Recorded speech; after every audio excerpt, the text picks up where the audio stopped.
سلام، خیلی خوش اومدین به کانال من.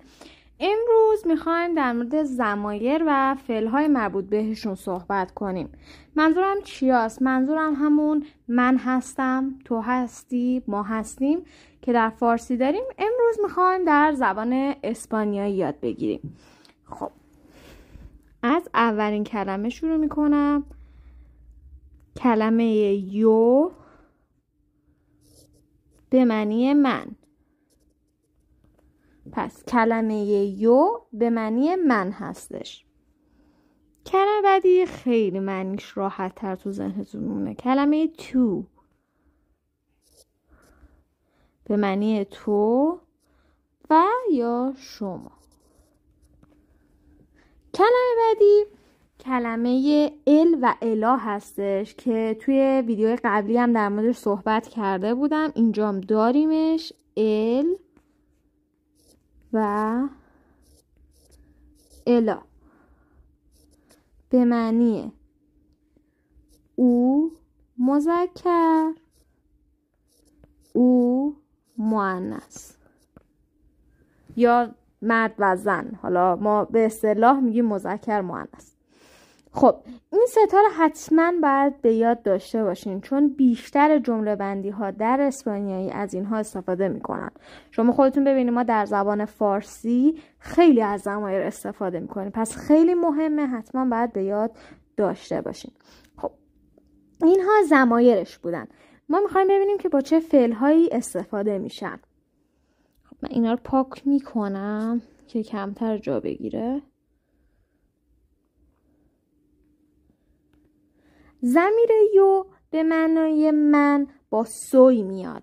الان براتون می نویسم. سوی.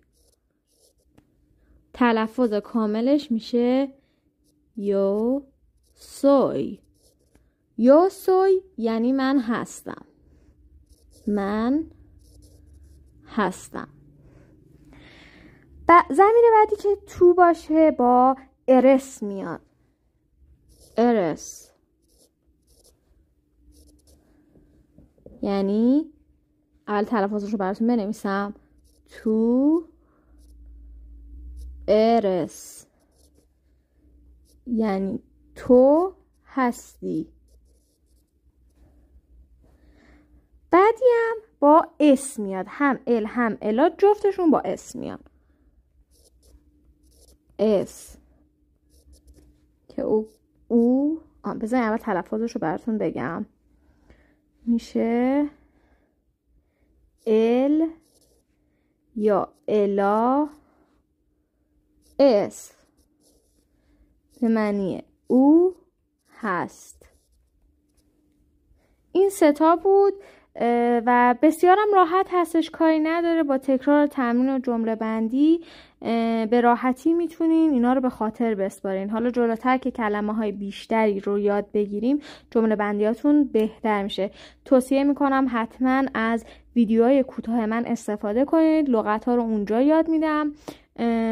لغت های کوتاهی هستن همراه با تلفظ و معنی، خیلی بهتون کمک میکنه. اگر هم که ویدیوهای منو دوست داشتین خوشحال میشم که لایک و سابسکرایب کنید چون باعث قوت قلبم میشه و من میتونم ویدیوهای بهتری براتون درست کنم. تا ویدیوهای بعدی، خدا نگهدار.